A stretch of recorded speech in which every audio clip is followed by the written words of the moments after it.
This protocol presents multi-stage differentiation of human embryonic stem cells as an effective approach to insulin-producing cells, with a better yield than previously developed protocols. First, induce definitive endoderm with activin A and PI3K inhibitor.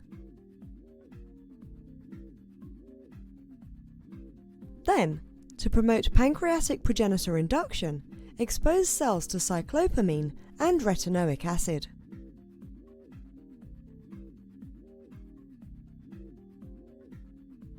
Next, co-culture with endothelial cells to mediate maturation of pancreatic progenitors into insulin-expressing cells.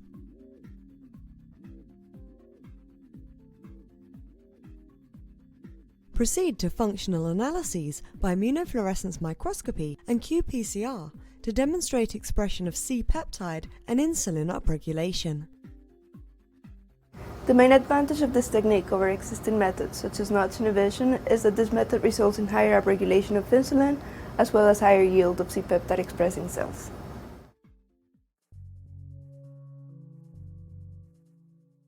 Culture H1 human embryonic stem cell colonies to a size of between 1 and 1.5 mm in diameter. To passage the cells, coat a 12-well plate with 1 ml per well of HESC matrigel diluted in DMEM F12 media. In the meantime, aspirate the media from the HESCs and replace the M-Teser1. Then harvest the cells by scraping. Add them to a 15 ml conical tube and add fresh M-Teser1. Then plate at a split ratio of 1:4 in the